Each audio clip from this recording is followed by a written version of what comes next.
Sveiciens visiem no Stambulas. Ļoti karsts, varētu būt pie 30 grādiem. Šodien ir mana pēdējā diena un sākšu dienas noslēgumu. Sākšu ceļojumu noslēgumu ar dienas sākumu šinī te pareizticīgajā Grieķu Trīsvienības baznīcā. Iesim iekšā, skatīsimies.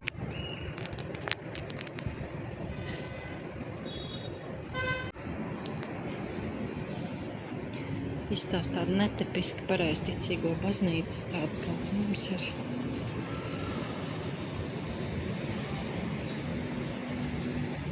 Ieja.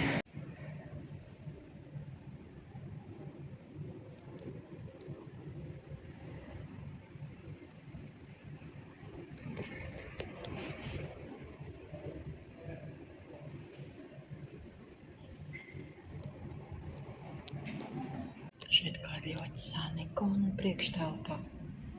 Atspīd, nevar redzēt visu zeltā.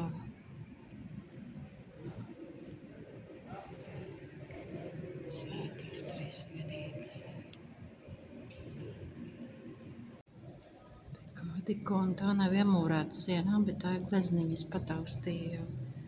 Te vispār izrādās, ka filmēt nemaz nevar.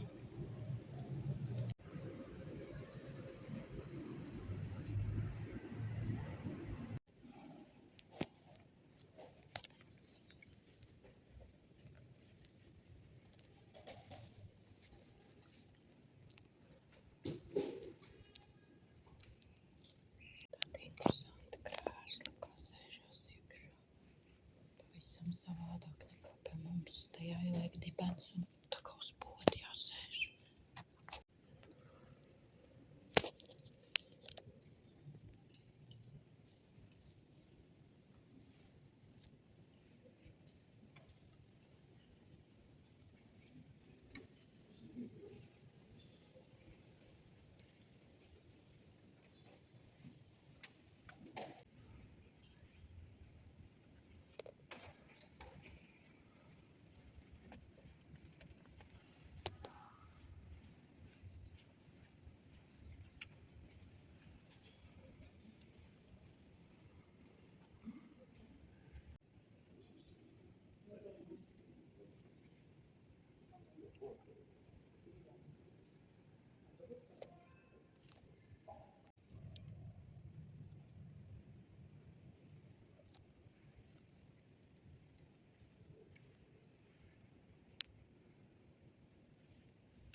Tajā baznīcā neviena nav.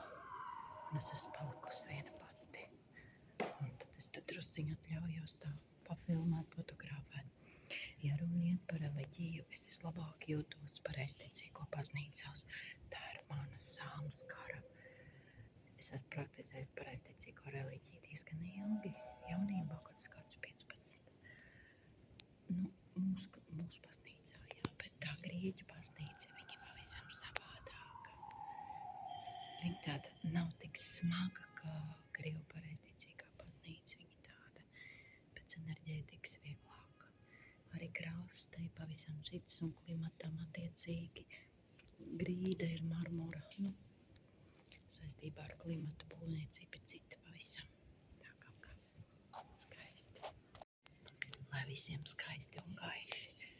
Lai kāds no dienas ienāk jums arī iekšā. Tik ar balkona malām ir attēlots gleznas no Jēzus dzīves tajā laikā. Jēzus augšām celšanās un kā viņš mācīja cilvēkus.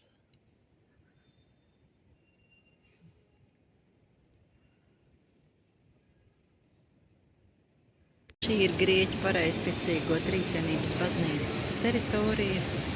Ļoti skaists dārzs pastaigai.